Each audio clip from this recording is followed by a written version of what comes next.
Welcome back to Underrated Movies. I'm your guy. I'm your man, Mr. Elton here. And today I'm going to talk to you about another film that came out this year that pretty much flew under the radar. Today I'm going to talk to you about the underrated action thriller Memories, starring Guy Pearce, Monica Bellucci, and Liam Neeson. It's a story about about a hitman with Alzheimer's.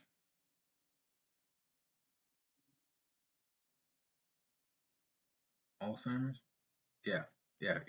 I think that's what it is. Who's in his condition, it's getting more severe, where he is given a assignment to clean up, to murder some witnesses to a case, and he doesn't do it because it involved children. So he decides to go against his employees and hunt them down one by one, while a FBI agent is also on the case to track down the hitman, and learning that there's a bigger scheme involved with his of why he's going out and murdering his employees. And yeah, it's part of the trends of Liam Neeson's success from the 2008 film Taken, but this one is tries to be a little bit different.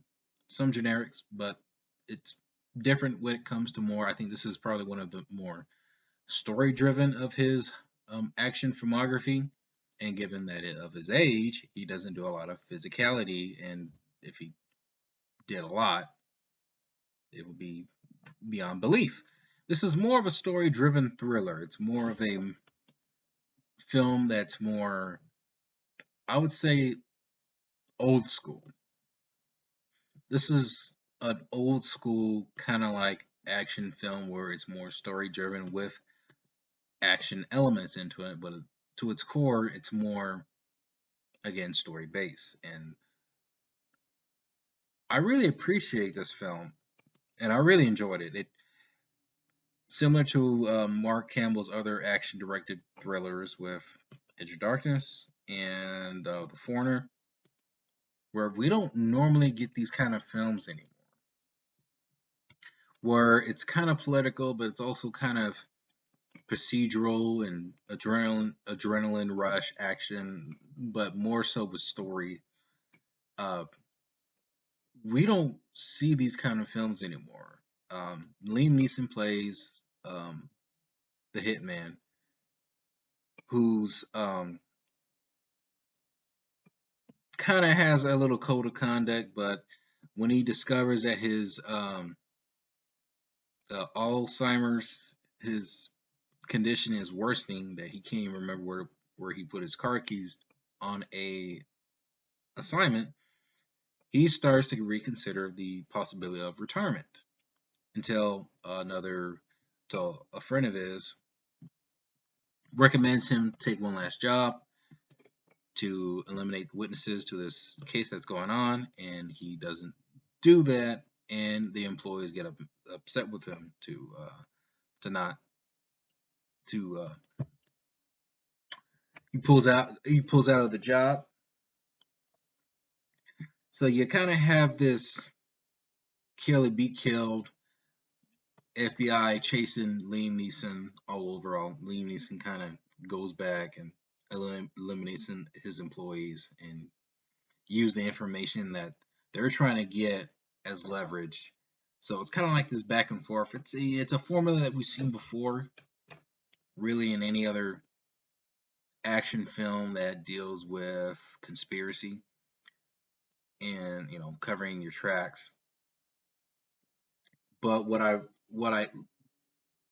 thought was different about this film compared to other Liam Neeson's, again, this is more story driven, and I was actually surprised to see the amount of screen time that Guy Pearce had with this film. It actually felt like he was more of the main star than Liam Neeson. Liam Neeson has his own story arc. Then you have Guy Pearce, who's a FBI agent who's lost his family, and he is making it imperative that he tries to rescue these kids who are caught in sex trafficking, run by a few other corporations that are trying to cover other people's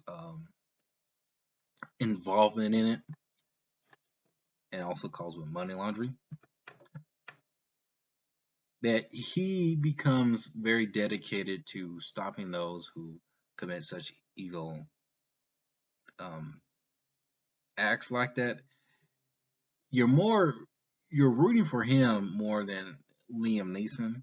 I feel like it's more Guy Pearce's story. And again, this is not really action heavy, so the action kind of comes and goes to where it happens, and it happens in a realistic ground where somebody shoots. There's a little hostage situation. One character gets the upper hand and pushes him out the window, and kills the bad guy. Action scene ends, and then you have a brief shootout, which is actually to me I think one of the best shootouts I've seen probably all year. It deals with a shootout in the parking lot where Liam Neeson takes out one of his uh, a colleague of an assassin who also hired to kind of clean up his mess.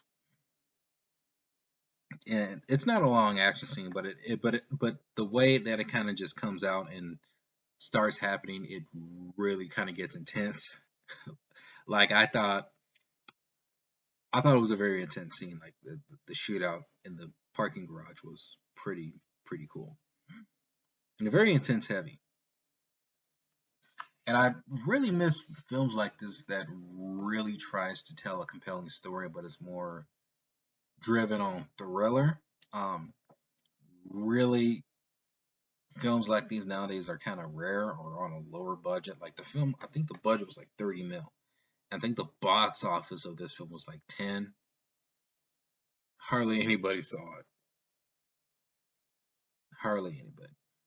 Which is disappointing because I think this is one of the better films of his trend. And honestly, if this film bombed that bad, then maybe this is a sign that, just my opinion, that it's time for Liam Neeson to hang up the cape for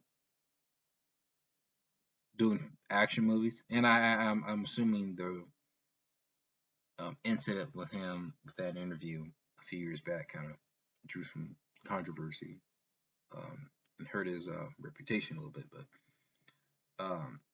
all in all, I thought this was a good thriller.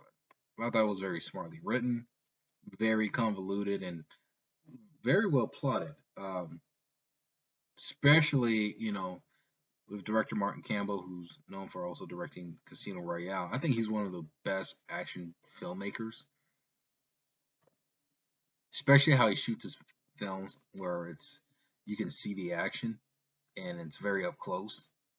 And I love that intensity he delivers, especially when it becomes more story driven. Um, Again, this film, like I said, is very story driven, so there's really not a lot of action scenes in here. It's more chase than confrontation, and then bam. So the action kind of it's brief, but I thought again this is one of the better films of Liam Neeson's action filmography. Memory, have you seen it? Comment below. Let me know if you have seen it, what you thought about it, and let me know what do you consider